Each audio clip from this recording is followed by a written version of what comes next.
No Cap Fund presents The Representation Station. I'm Jeff Mayhew here from No Cap Fund. Tonight on the show, we have Brad Smith, former commissioner of the FEC. We discuss gerrymandering and how it affects your representation, the benefits of single-member versus multi-member districts, and who was that Elbridge Gerry guy? Was he really as partisan as they say?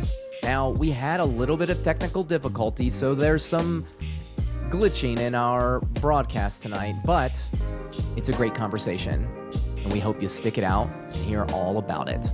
So, without further ado, here we go. We're back with another episode of The Representation Station. I'm Jeff Mayhew, and today we have a very special guest.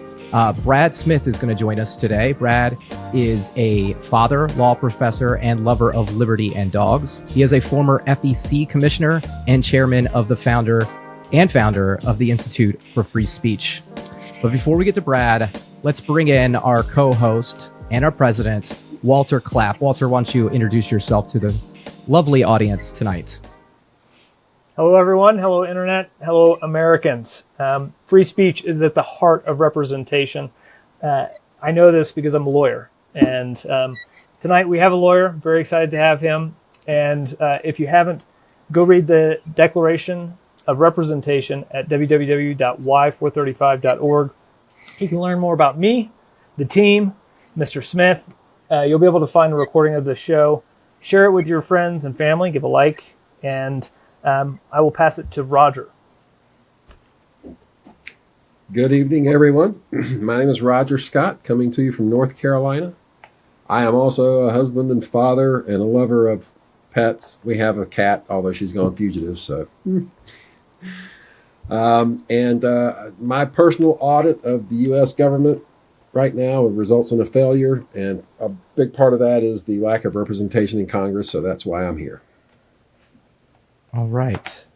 We lost Brad for a moment. Well, I'm sure he's trying to recoup, probably had an internet connection issue. I am Jeff Mayhew. I am also a father. I have 5 kids, and ultimately I'm just a citizen looking for representation, and that's what I'm here to do. There we go. All right, Brad, you're back, and it's your turn. If you could, go ahead and tell the people a little bit more about yourself. Okay, well, my name is Brad Smith, and I served as I've been a law professor by occupation, I guess, lawyer by training, obviously, although I thought when Walter was noting how many lawyers were going to be on, that would lose some of the audience. I've specialized in election law for many years and free speech. I served as chairman of the Federal Election Commission in 2004, and I served a term on the commission, a full 5-year term from 2000 to 2005. Excuse me. And since that time, I've continued to teach full-time and also, among various other things, run the Institute for Free Speech, which is based in Washington, D.C. I serve as chairman of the organization, and we represent people and lobby and do public education for political speech. We don't take on questions about religious speech or usually students in schools or things like that. We talk about straightforward efforts to limit or censor political speech. Talk about campaigns and candidates and elections. That is awesome. I like to make fun of Walter all the time because he's a lawyer. And I just think that lawyers are different people than the rest of us. It's no offense to you guys. I love you all. It's just that we're different. We see the world differently. Although I did grow up and my parents always used to tell me I was going to be a lawyer because I like to argue. But yeah, I don't know. Rules are tough for me. So, we love the fact that you have all that background. But what we really were interested in is you put this fantastic tweet about gerrymandering up over the weekend, or I think it was Friday. And we wanted to bring you on to talk about that a little because it very much affects the group that we're trying to build here, which is people that are looking for representation, who might feel like the parties aren't really thinking about the people on the ground when they're battling constantly redistricting. They're not really thinking about the actual people that live there that they're redistricting around, making their lives harder. So we were hoping that you'd share a little bit of your knowledge with our group about gerrymandering. Okay. Yeah, there's a lot of things that are misunderstood about gerrymandering. It's one of those phrases now that just has a generically bad meaning for people.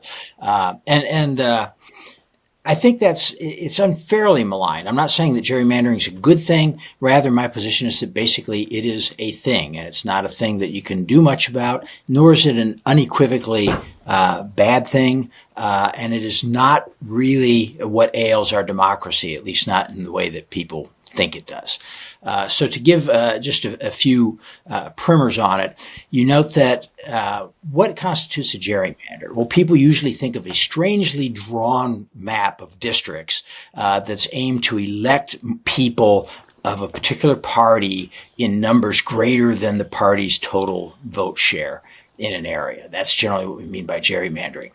But a lot of people, and so how do you measure if something has been gerrymandered? Well, the natural thing people start doing is they say, well, how much of the total vote did a party get? If they got 57% of the vote, they should get 57% of the seats. That's proportional representation. But the thing about our system of government, which is used in a great many democracies around the world, Australia, India, the United Kingdom, and Canada and others, is that it's not a proportional representation system. It's a system that's based on geography. It's the idea that you carve up districts by geography and people have a representative assigned to them. Now, there are pluses and minuses to having proportional representation, in which case, you would, for example, if you had proportional representation, let's say your state had 10 congressmen, right? Everybody in the state would vote for a party, and if one party got 60% of the votes, it would get 6 congressmen, and the other party would get 4 congressmen. Or if there was a third party that got 10%, they'd get 1 congressman, right? And it would work like that. And those members would generally be taken off a list prepared by the party down the order that the party wanted them selected. So you don't have that personal connection to your legislator. Geographic districting comes out of the old England, one of the world's first, durable, lasting democracies, and it was based on the idea that each place should have a representative. So this carried over into colonial America. So if you had a town on a port, right, they would send a representative to the provincial assembly, and that representative could talk about what that town needed. We need a road to connect it to the interland, and this would be a good thing for the state, and so you've got a representation of the different interests that people had in different parts of the state. In modern society, one can argue that doesn't really make a lot of sense. You've got districts now representing hundreds of thousands of people for Congress. And the districts, when they start to be drawn oddly, maybe they're not really representing a geographic district. But on the other hand, many times they are. For example, the Upper Peninsula of Michigan has a congressional district that links it. It actually now spills over into the northern part of the Lower Peninsula. It would probably be better if it was just the Upper Peninsula, that area has unique challenges and circumstances, and that's what those members represent. So you have that just competing philosophies of representation. Then there's a lot of misunderstanding. For example, a lot of people I know think that in our current system with geographic districting, if a state had, say, 100 members in the state legislature and one party got 54% of the statewide vote, they would get 54 members of the legislature. But that's not necessarily true. In fact, if voters were randomly scattered throughout the state, they would win all 100 seats. They'd win them all 54 to 46. They'd win every one. So we shouldn't expect to get proportional representation. And that gets us back again to great theories of democratic representation and how it is best done. My philosophy there is always pretty simple, which is the United States has been a pretty successful democracy. So I think I'm not eager to make significant changes in our very nature of representation, from geographic districts to proportional representation. Italy has proportional representation. Spain has proportional representation. A lot of countries do. I'm not sure there's much evidence that they are better governed than, the United Kingdom or the United States, which do not have proportional representation. So I feel like I'm rambling on. You but went straight into proportional representation, right? Which is, and I'll let you we're on Cap the House. What am I not being clear on here? The way I see it is there's going to be a discussion once we write a new apportionment. And proportional representation is going to be part of the discussion, whether we want it or not, depending on where you side, right? And so you bring this up, and one of the big arguments about proportional representation that they're making right now is specific to this gerrymandering issue. I think Matt Iglesias had an article out today explaining that in his position, proportional representation actually solves gerrymandering. Now you mentioned that it's a thing, right? And I'm on that side where, like, I don't know if anything solves ambition, like you're not going to take that out of human nature. So could you maybe speak a little bit? I mean, do you understand what they're saying when they say that it solves gerrymandering by the system, or do you see a way that it could still be gerrymandered? Well, it solves gerrymandering to the extent that if you have true straight proportional representation, and like I said, we might do it on a statewide basis. So I think Ohio, where I live now, has, I think, 15 congressmen. So everybody would vote. And again, if the Republican Party got 56% of the total vote, then it would probably get, 8 or 9 congressmen, and the Democratic Party would get the remainder. If a third part number votes, it might get some seats as well. But that's how you do it. And I was just speaking to the folks over at Fix Our House who are all for proportional representation. And so what he told me was the most recent country to pass proportional representation is New Zealand. And so I'd be interested to hear his thoughts on New Zealand. I don't think it was proportional. I think they got mixed member. So some of it is, I don't know. But this idea of the parties running those tickets makes sense to me, right? I mean, that sounds somewhat persuasive, and so I think there's definitely more to learn here. Yeah, there's definitely a lot to learn about this subject, and we're going to try to bring the people on to teach us, right, and teach and share. So if you're out there and be patient with us while we wait for our guests to come back on. I'm going to try. Yeah, while we're waiting, I mean, I read the tweet you were referring to, the long tweet, 15, 17 parts, whatever it was. Yeah. And he refers to proportional representation a couple of times and indicates that it has problems with. There's some detailed analysis of that, which I didn't bother to go read, so I'm going to ask him to go into some of that and describe if it's better or worse than what we have now. Welcome back, Brad. We're good. Yeah. Thank you. Okay, so that would be straight proportional representation, and it does away with gerrymandering simply because you don't have geographic districts. Now, you can do some kind of hybrid, district areas where you still carve a state up into various districts, but instead of electing just one member, they might elect 3 or 4 or 5 members, and you can get some degree of proportionality in there. Obviously, the more members that are elected at one time, the closer you can get to pure proportionality. In other words, if you've only got 3 seats, right, one party gets 51% of the vote, presumably they're going to get 2 of the 3 seats, 67% of the seats, right? If you have 100 seats and one party gets 51% of the vote and it's pure proportionality, you're going to have a 51-49. So obviously bigger districts get you closer to proportionality. But again, the goal is not necessarily to get proportionality, and we shouldn't expect that we would have perfect proportionality. Now, one thing that people often overlook, let me give an example as to one reason why gerrymandering may not be the worst thing in the world. And I'm not saying it's a good thing, although we can talk more about why it exists. But in recent years, we've seen a large number of people who do not accept election results. So this is true in both parties. It's been true in both parties actually for quite some time, but the number has risen. Many people think this is a dangerous thing for democracy when, the losing party kind of refuses to accept the results. That's what it's all about here, right? It's very hard to know what gives people confidence in election results. So far as we can tell, there's really only a couple things that do, and the only one that really stands out is if your candidate wins. If your candidate wins, you have more confidence that the election was correctly tabulated and decided, right? Which stands to reason. Now, think about what gerrymandering does. If you have districts that are going back and forth with 51, 52% of the vote for one party, then the same for the other party, the morning after the election, you wake up with 49, 48% of the voters in that district unhappy with their congressman. If you have a gerrymander district where somebody wins with 57 or 58% or 62 or 70%, you wake up the next morning and you have a much higher percentage of the public that is happy with their congressman and feels like their congressman is representing them, right?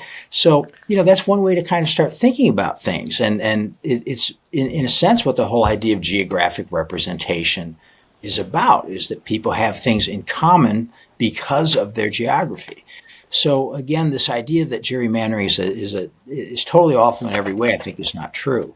And then the other big problem we have is that it's just very hard to do anything about it. Redistricting is an inherently political process. You're going to have to decide where we draw the lines. And, there's no right or wrong way really to do it. We used to do it where sometimes they would say, a county gets a person, or we don't divide cities up at all, or we use natural geographic barriers like rivers or mountain ranges.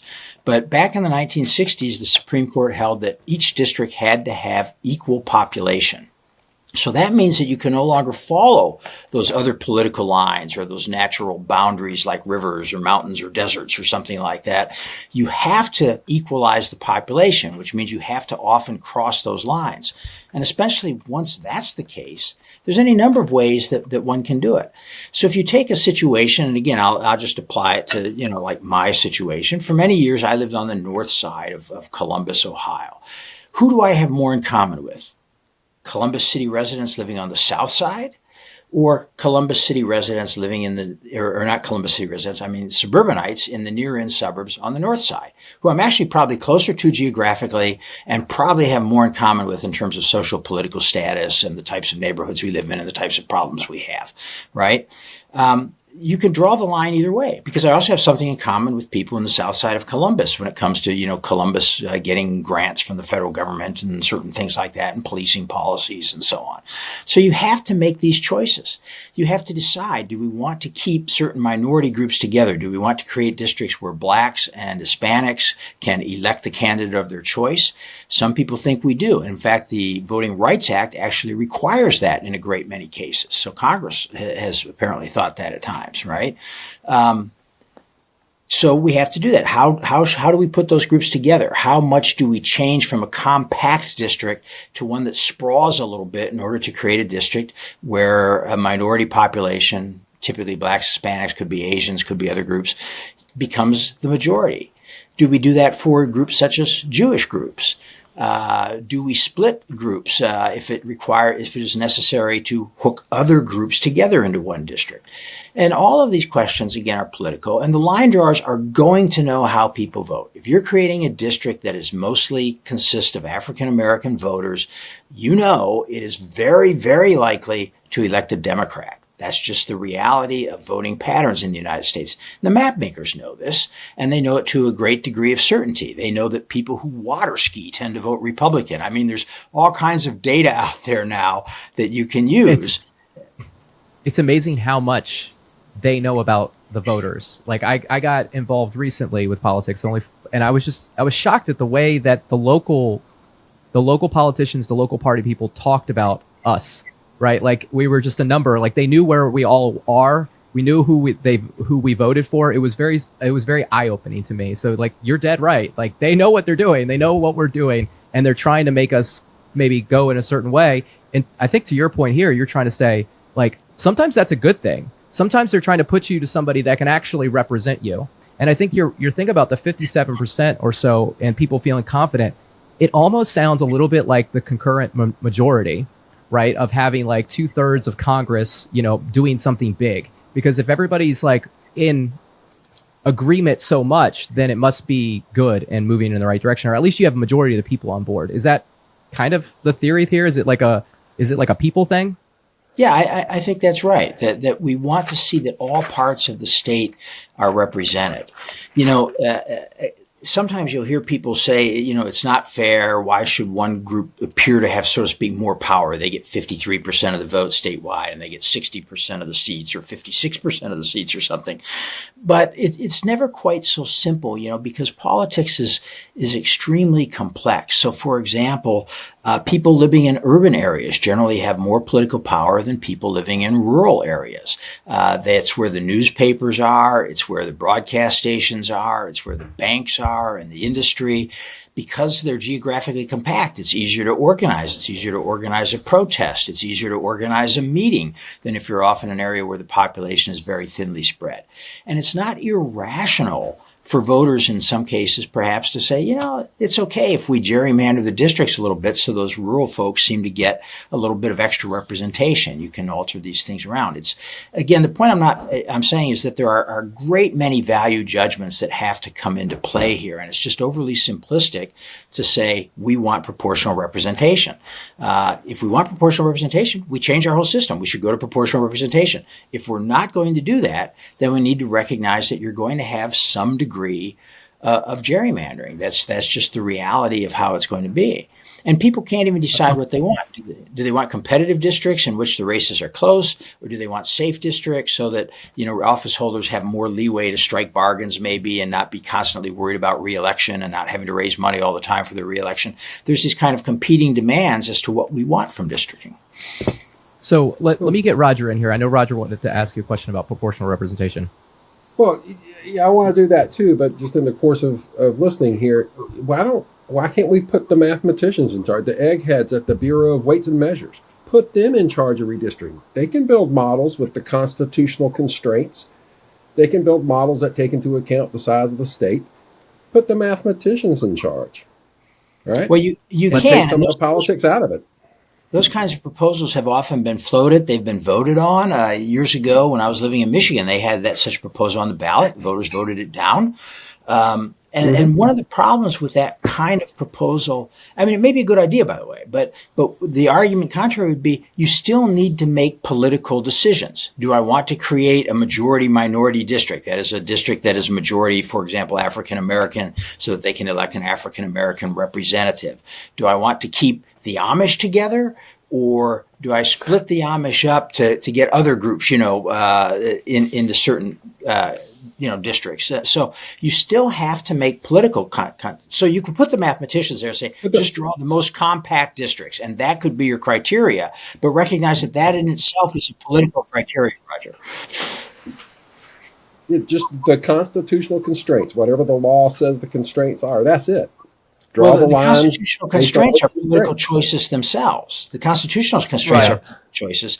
And in most cases, there's a constitutional constraint for compactness, but there's also one to try to keep counties together, to try to keep cities together, to comply with the Voting Rights Act that requires the creation of these majority-minority districts, to have equal population. So a lot of these things become, very complex. And again, you can turn it all over to computers. I mean, we could do that, but recognize that is itself a political choice, and I'm not sure that people are going to be any happier with that in the end than they are with the current system, nor am I certain that it's going to give people the proportional representation that a lot of critics of gerrymandering seem to want.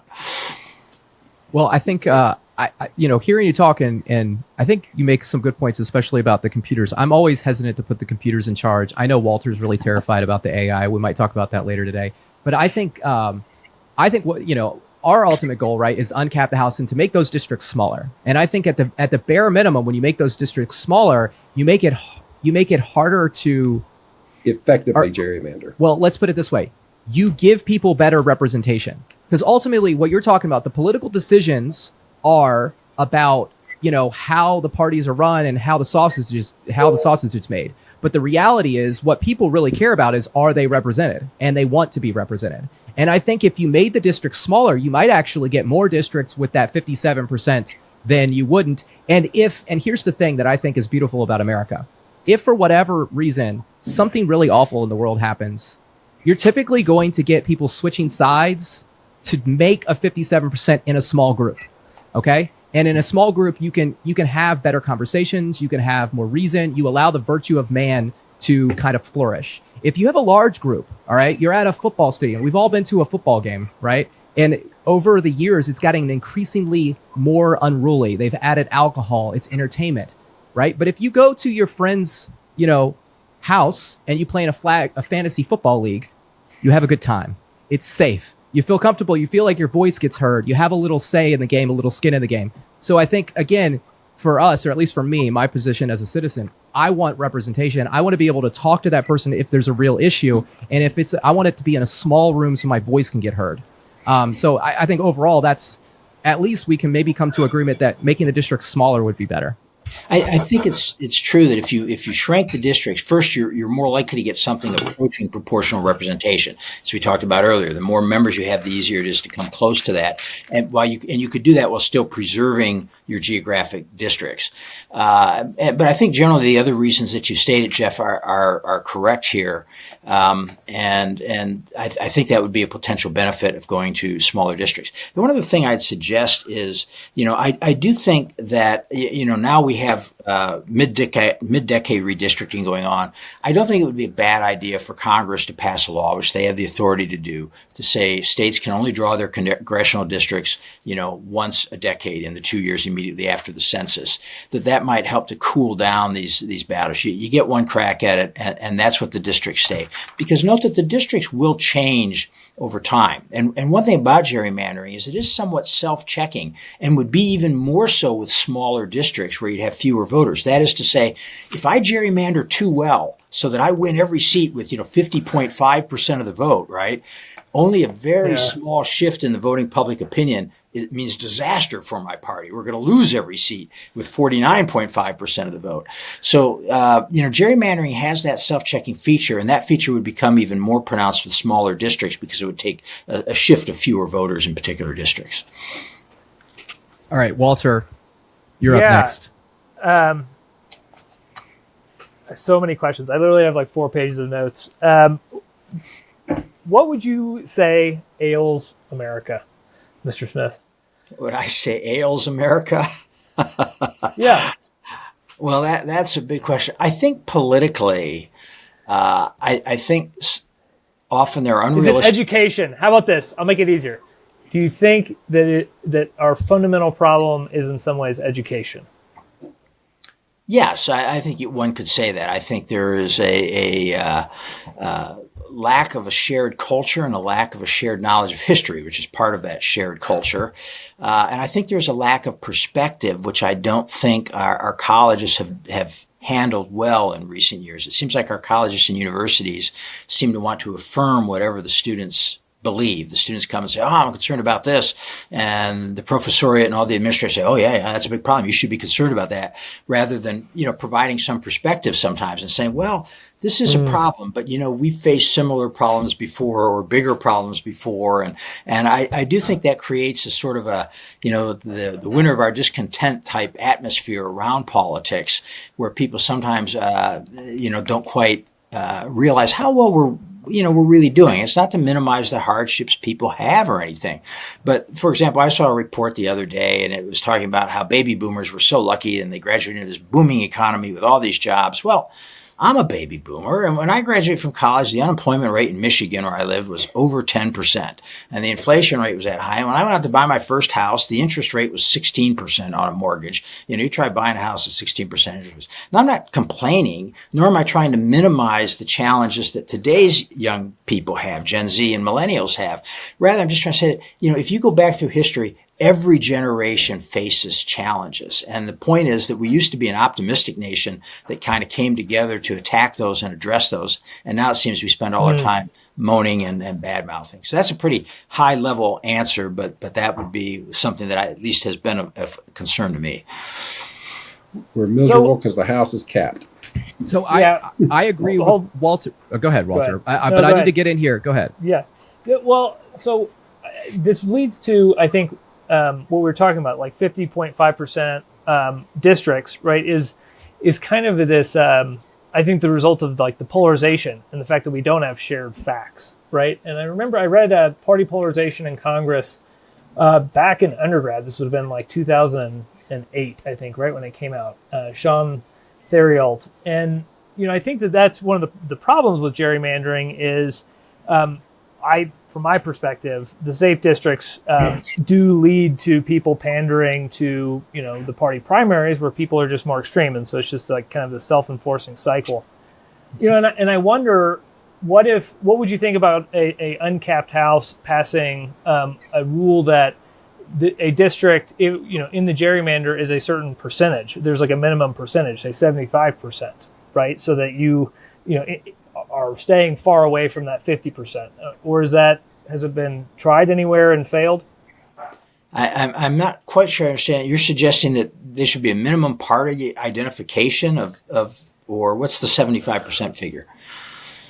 Yeah, of party identification.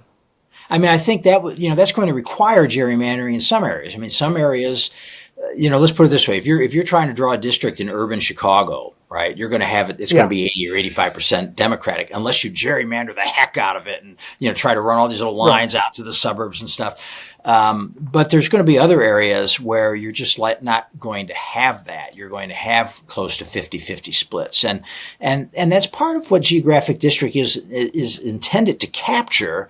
And thus you'll get perhaps more moderate compromising legislators from 50-50 sort of districts. So I think I'd be leery of putting a hard and fast rule there. But it does raise a good point again that we need to decide, what is it that we want? Do we want districts that are, again, like have partisan competition that's really close? Or do we want districts that where almost, or at least a substantial majority of the people in the district, when possible, are very happy with their congressman, whichever party he's from, that's the party that they identify with. And again, smaller districts would give a bit more flexibility in attempting to do that. And something else that comes up for me here is, just as an individual, as a homeowner, I like the idea of what you said, maybe changing it every 10 years. Because, you want people have the opportunity to vote with their feet, right, as well. If they don't like the way, districting is happening or redistricting. But we also see that, uncapping the House potentially provides people a stronger incentive to start paying attention to what their state legislators are doing, right, and hold them accountable to not gerrymander things in, unattractive ways, I'll say. Well, something I think is really important to think about. So when the Constitution was formed, it was anticipated you'd have about 40,000 people per congressional district, right? And right. Today it's almost 800,000 people per congressional district. Now, if you were to enlarge the House, by 20 times to get the same kind of ratio, you'd have, over 8,000 House members. And, there would really be an unwieldy body. I mean, there'd be no deliberative debate. They'd just be there to kind of vote, and there'd be no debate, no discussion. I mean, some people say we're there already, but I think with that many, it would be even more problematic. And I guess what I'm getting to is that one thing I think we would benefit from would be to devolve power back down to the states more often. If you look at a typical state, I mean, New Hampshire's got the largest legislature. It's got 400 members of the state House in a little tiny state. But there's other states. Pennsylvania has 200, House members, half as many as our U.S. House, basically, and far more than far less population than that. So if we devolved issues back down to states, even more, you'd have representatives who were closer to the voters making these decisions, more likely to actually talk to particular voters, be in a situation where voters could at least say, yeah, I've met my representative. He might not remember all 40 or 80,000 people or whatever, but, you could say that. You could say, I've been able to size him up at least briefly and voice my opinion to him. And I think there'd be much to be said for shifting power back out of Washington. I think a lot of these issues play together, and I think this is one that would work well with the idea of uncapping the House. Simply, while I think that's good, has some merit to it, I'm not sure how big the House should be, but I think you would also get some of the same benefits you're seeking simply by devolving power back down to states. Well, on the topic of devolving power back to the states, Jeff has talked about and written a bit about, if we were to do an uncap where, the body might be a little bit unwieldy, on a floor, right?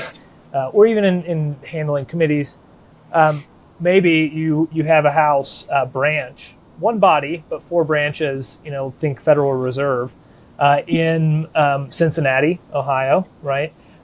Maybe Cheyenne, Wyoming, and you go out to the West Coast, and that literally puts some of the power back towards the rest of the 50 states.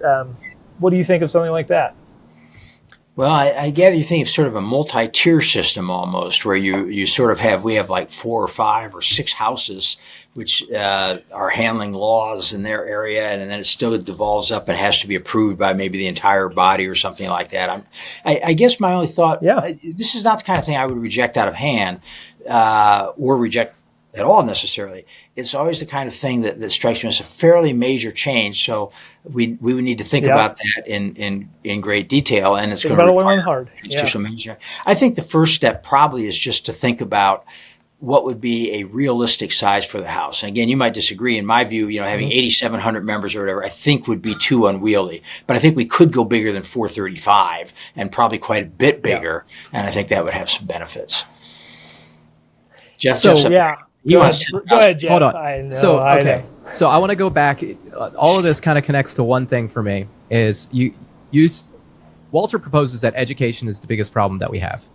I disagree, although I think education is important. And I hear what you're saying about maybe how people are being taught or whatever, but I think that's the polarization that has infected the education. And I also think that children today are really intelligent and they have more tools at their disposal than ever before. And they have great potential. Whether they know the right things or they know the things they need to know, they can learn them very fast. And I think that shows that our future is bright. What I propose the problem is that our government has a system that is flawed because of the representation ratio problem. We saw this with the 3/5 compromise, and we saw how power swang back and forth and was turned into a tool for control rather than a tool for self-government. Okay? We saw the executive kind of do what they want to expand that power to all fight for one interest.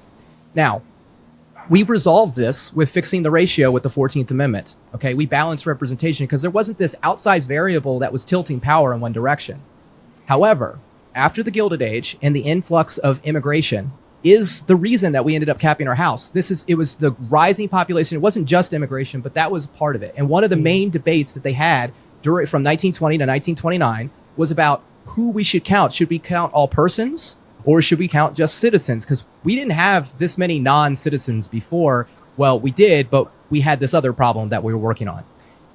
We see the Trump administration in his first time in office, he tried to put a question about citizenship on the census, right? Mm-hmm. This, in my opinion, is to bring clarity to the situation to understand who's living here, where we're apportioning and whatnot, because their argument is states like California are overrepresented because they bring in illegal citizens. I would say on the very least, we have to acknowledge that we can't know unless we actually find out. And I think more than anything, I think our country has to come to a decision where we recognize that immigration is a problem and we have to write some rules that we all agree on to fix that so we don't continue to have people that are maybe unaccounted living in or counted for and given representation, but maybe they're, can be manipulated. What would you say to something like that? Well, let me kind of give a theoretical answer that backs us up a little bit. So again, prior to the 1960s, most states districted more with an emphasis on geography, and they didn't worry about having an equal number of citizens in each district. I mean, it was often something that they tried to do. It was often prescribed by statute or even the state constitution that they should try to be equal, but it wasn't required, and it wasn't always the main criteria. In the 1960s, the Supreme Court, in a series of decisions culminating in a case called Reynolds v. Sims, held that each district has to have the same number of people. The one exception is the U.S. Senate, because that's specifically written into the Constitution, right? So otherwise, even at state reps, you have to have the same number of people in each district. But the court's decision is kind of sloppy in that regard, and that sometimes it talks about citizens, sometimes it talks about voters, and sometimes it talks about residents. It goes under the rubric that almost everybody adopts, everybody agrees with, one person or one vote, right? But in fact, because we do include people who can't vote, and it's not just non-citizens. It's also children. It's also in many states people who have been convicted of felonies who are deprived of their right to vote or lose the right to vote because of that conviction. And so you have a certain number, and in some states there are still restrictions on voting by people of extremely low intelligence. So you have a situation in which we don't actually have one person, one vote. Some congressional districts have far more voters than other congressional districts do, even though they all have the same number of people. And this gets us back again in some ways to a big issue of representation. Are the people who are elected kind of representing that whole group of people, or should they just be electing or representing that group of voters? And then some people have even begun to ask, should parents be allowed to cast votes as trustees for their children, right? The children don't have any vote. So if you're a parent and you're really concerned about the long-term health of Social Security, or you're concerned about climate change of the next century or something like that, those children would say, nobody's representing them. It's just all us boomers voting. We don't care if the economy goes to hell. We just want to get our Social Security. If we can get that for another 30 years, we're good, And so you have core issues again of how we should decide even who votes and who's represented. The Supreme Court has held that, let's put it this way. It has not held that you have to determine apportionment based on people. It has suggested that determining apportionment based on the number of citizen voters could be constitutional. But the problem is, and this is what I think you point out, Jeff, is that even if districts wanted to do that, they don't really have a way of knowing, if Congress wanted to do that, how many citizens are in each district. Do you think Trump's plan regarding this issue is going to be held constitutional by the Supreme Court? Well, before it was struck down essentially on administrative procedure grounds, not substantive grounds. Right. I think if they do it properly, I think it should be upheld by the Supreme Court if they want a census that let's put it this way, the census might have to count everybody. The Constitution talks about counting all the people, but I think there's nothing that should prohibit them from asking a citizenship question, which for decades was in fact asked on the census form. And I don't think there's any problem with that. And then you get a question of, could the states redistrict along those lines? And again, at this point, the Supreme Court has not really decided that question. They declined an opportunity in which they could have said, no, you must district on the number of people, not the number of citizen voters. They said, we're not going to decide that issue for now. So that issue's open. And I think, to be honest, I think it would be a very strong argument for the Trump or any future administration that wanted to make that case. Good, we could be talking about like state capitals as well, just wanting to do that for their state representative apportionment. I think that could cause a different problem, though. Like if you add the citizenship question to the census, but you don't actually solve the immigration problem, you don't give like people that want to come here like clear rules, and you don't enforce the clear rules, then you still are going to have like a different problem. I think ultimately, like, you have to eliminate that unknown factor, right? Because now you're going to get people that aren't going to want to take the census, and you'll probably have people that will avoid taking the census out of like protest.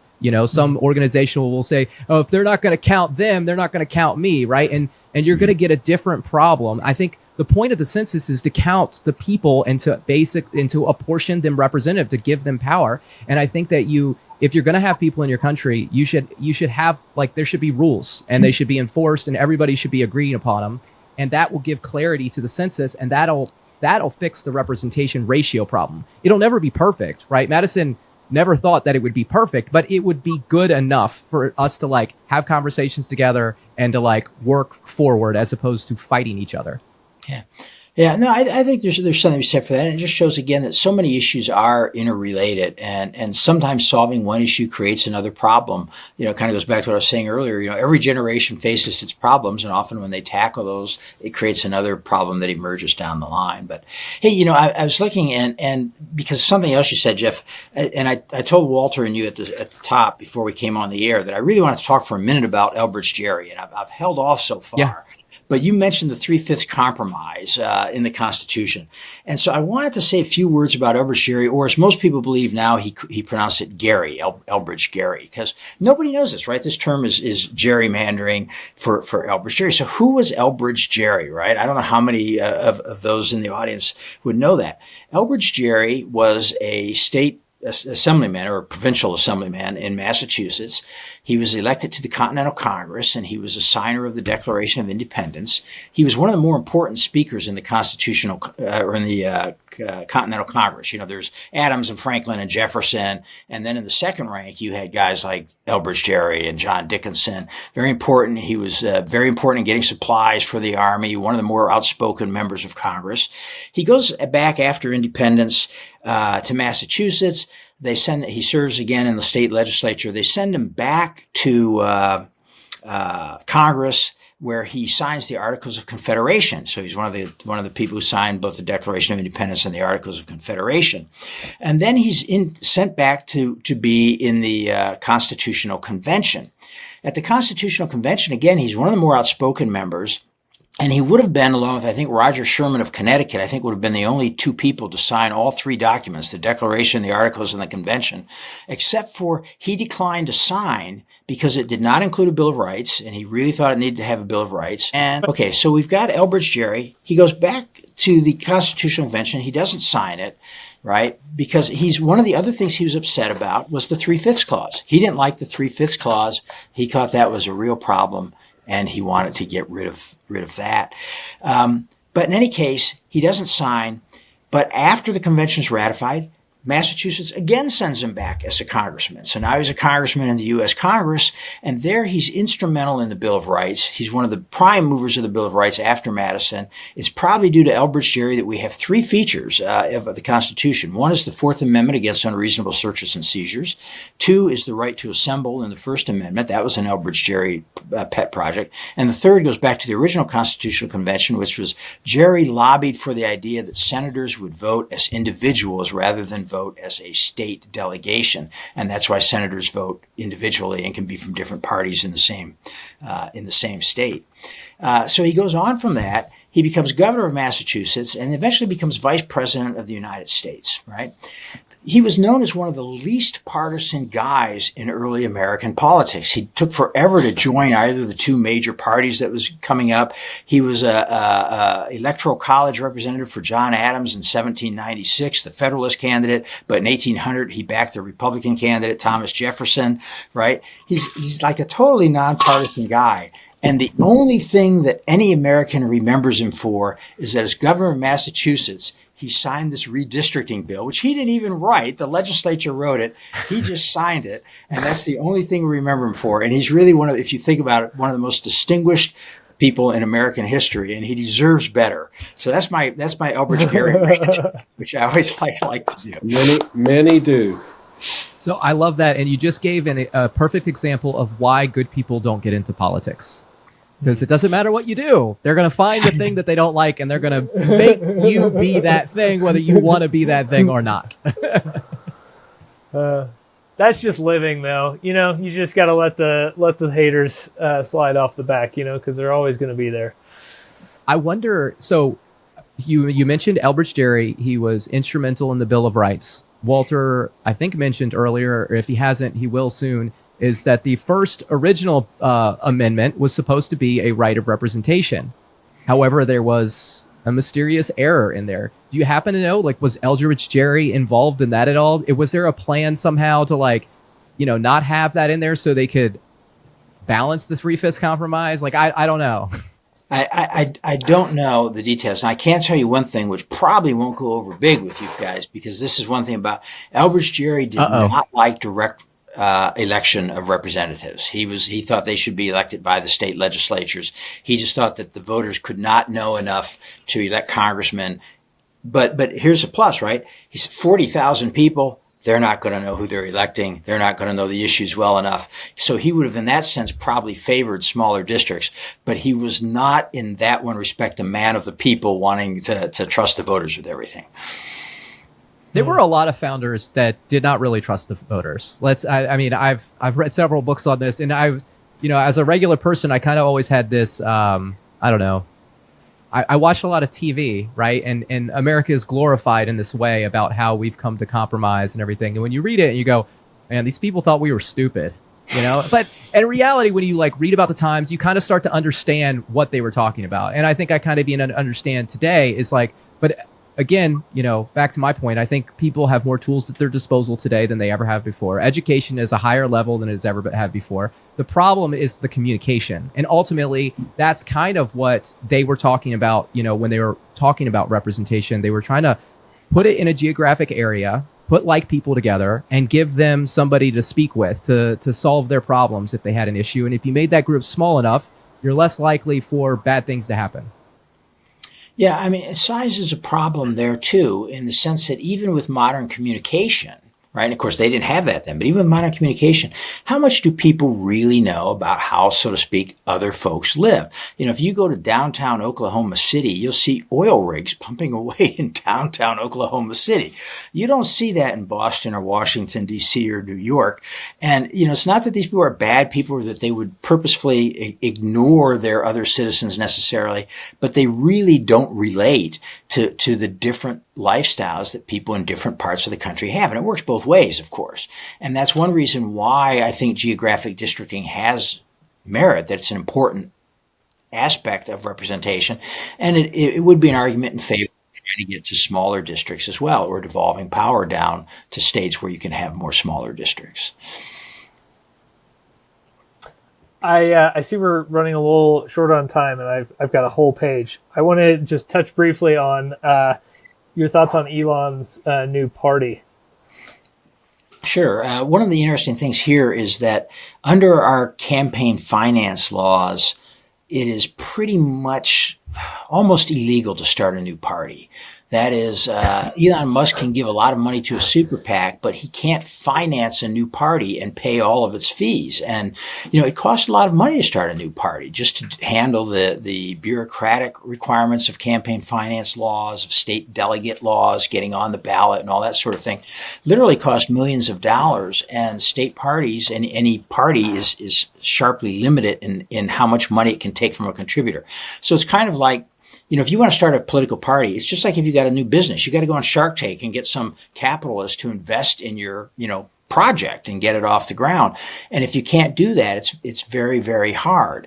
It used to be, you know, the last major attempt at starting a new party was Ross Perot with the Reform Party in the 1990s. They actually elected a governor, Jesse Ventura, in Minnesota, and Perot basically funded the original organization of that party.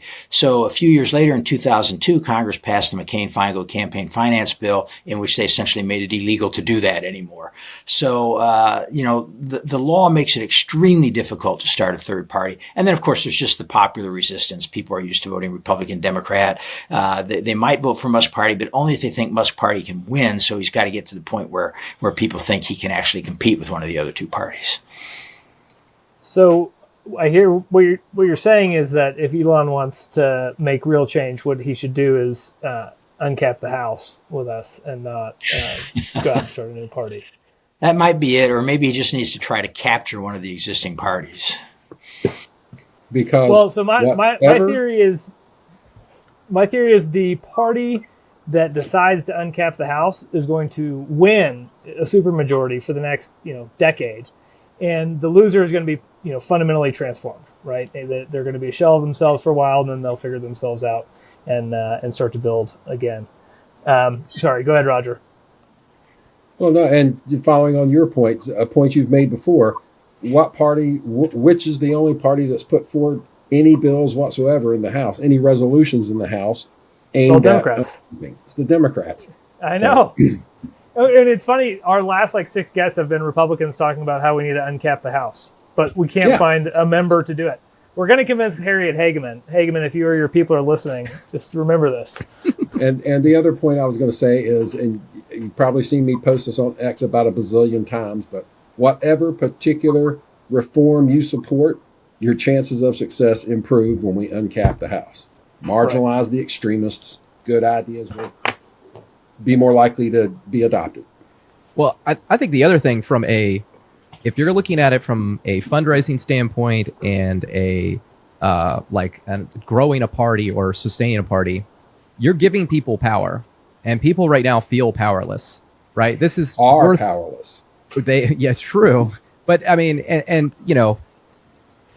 just listen to the story. It's illegal to start a new party. Isn't that also kind of a First Amendment right or a violation in itself? The fact that if I was I don't want to vote in the Republican primary. I'm just a regular person. I want to group together and I want to start my own party.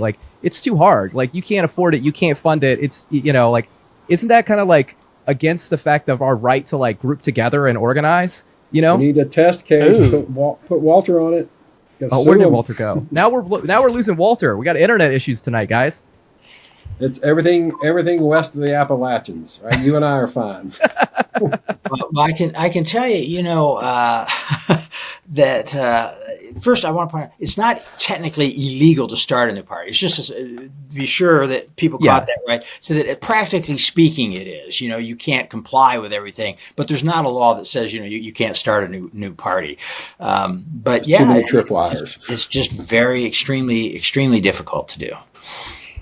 Well, so Justice Gorsuch has a book out this year, or maybe it was last year. It's Overruled, and he basically says, Walter, it says you have two screens open. If you could close your second tab. So he basically says there's so many laws in the book. It's so bureaucratic. Pretty much everybody's breaking the law at some point. You just don't know it yet, right? Everybody could be prosecuted for something, and in itself, when you're that overly regulated, where while it's not technically speaking illegal, it's bureaucratically illegal. They've made it so hard you can't do the thing you want to do. What's the difference? Yeah, I mean, it's a practical matter. This kind of is stifling. It's stifling in business. It's stifling in, cultural and personal relationships, and it's stifling in politics. When Tocqueville talked about this, he said, what the problem in America, he always said, is not going to be a direct tyranny. It's going to be this smothering bureaucracy that just kind of enervates everything so that nobody can get anything done. And I think we're getting awfully close to that point if we're not there. Can you hear me? Yes. Okay.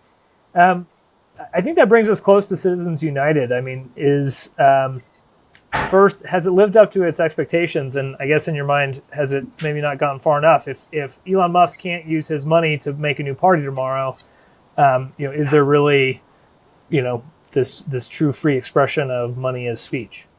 Well, Citizens United we'd have to do a whole other show on that. So you'll have to have me back. Yeah. It's a very complex issue, and people have legitimate concerns about money in politics. All I'll leave it at really tonight, given where we're at time-wise and so on, is the government's position in Citizens United was that it could prevent the airing of a political documentary about a major presidential candidate for no other reason than that at some point in the production or distribution stage, it was financed by a corporation, like every other movie you have ever seen on a commercial streaming service or cable or broadcast television or in a theater, right? And I think that cannot be the law. It cannot be the law that the government can censor a political documentary about a major candidate simply because a corporation was somehow involved in the distribution or production of the film. Well, that is fascinating, and this touches, I think, AI, and because obviously all the AI products at this point are controlled by major corporations, and in some cases those corporations are controlled by individuals.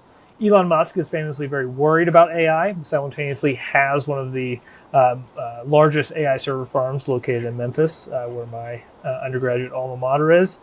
How does this change things for free speech in the future? Just if you could give us your highlights. Well, I think the biggest thing is going to be, people wondering what they can trust, and this is already a problem. Some people have tried to get it by talking about misinformation or disinformation. The problem there is that, one person's misinformation and is another person's hidden truth. You have to explore, you have to allow ideas to percolate and be aired. But there's a different type of distrust with AI, which I know I already experience. I see things that pop up on my screen online, and I'm like, I don't know if that's an AI portrayal or if that's a real portrayal. It's bad enough when you don't know if it's giving you the full context or things like that.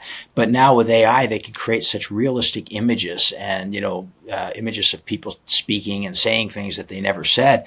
And I think we're going to find that this increases public distrust.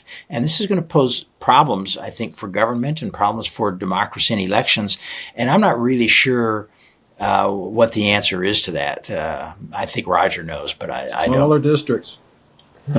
Smaller districts. So I'll give you my pitch, which is that I think that in our expanded House of Representatives, some of those members are going to be hopefully data scientists and physicists and experts in computational methodologies. And I think that we should have competing models where the representatives can have different weights and measures that are being utilized to compete against one another to provide better and more effective representation to their constituents.